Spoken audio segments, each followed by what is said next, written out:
香港和里屹立於佐敦廣東道已經超過40年，係區內有口皆碑嘅信譽老字號。多年以嚟，香港和里始終秉持珍惜真玉、玉器正宗嘅經營宗旨，將誠信視為立業之本。本公司承諾所出售嘅每一件翡翠珠寶貨品，均嚴格遵從香港商品說明翡翠及天然翡翠的定義規例，絕無虛假，保證天然翡翠。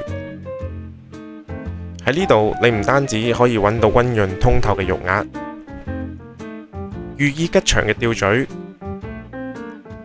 更加可以體驗到一份歷久彌新嘅誠信同埋安心。我哋誠意邀請你嚟到香港和里，細意品味每一件天然翡翠嘅流光溢彩，感受傳承嘅匠心。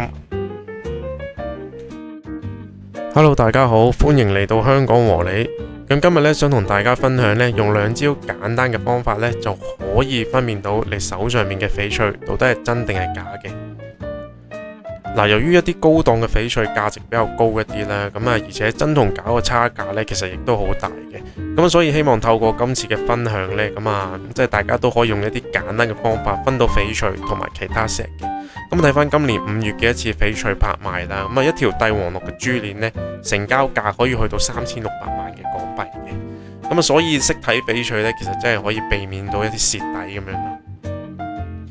首先分享第一招啦，我哋會用肉眼睇個光澤啦。翡翠經過打磨拋光之後呢，佢會呈現一種好靚嘅玻璃光澤嘅。喺光線之下睇落呢，係亮麗啦，同埋柔順嘅。有啲靚嘅翡翠呢，甚至會有啲光性嘅光澤啦，行家稱之為鋼眉嘅。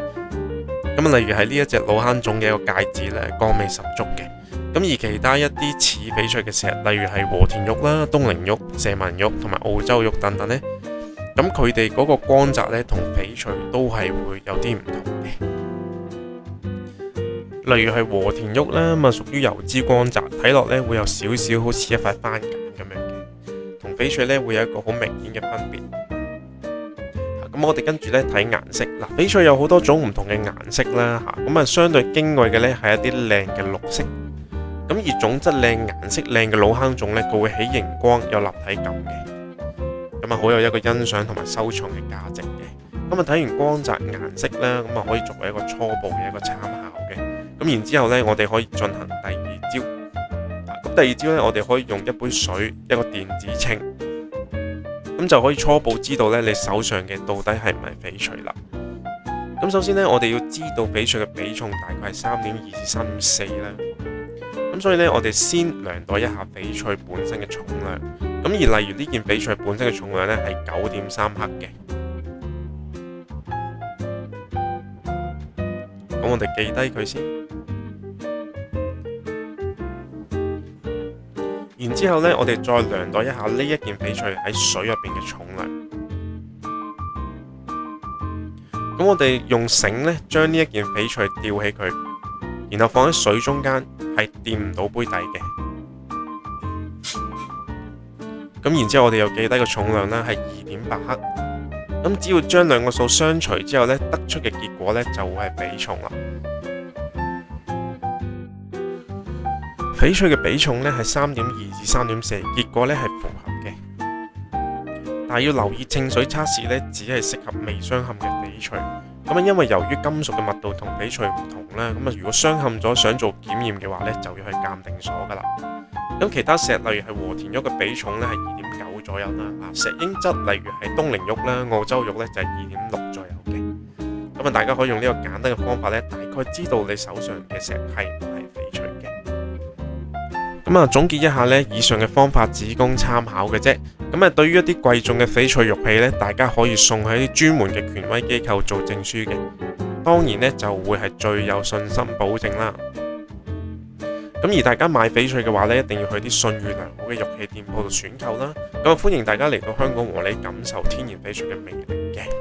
我哋喺廣東道呢係立咗超過40年噶啦，絕對係一個信心嘅保證嚟嘅。然後分享一下嚟香港和里嘅方法啦。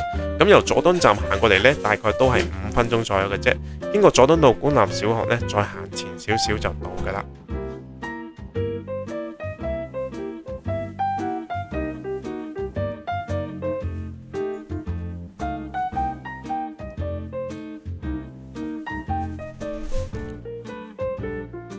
如果有柯士甸站 A 出口嘅話呢，咁我哋會經過係佐敦道啦，然之後呢我哋再轉入去廣東道嘅。咁而轉彎位呢度呢，會有一個好大嘅一個翡翠原石可以俾大家打卡啦。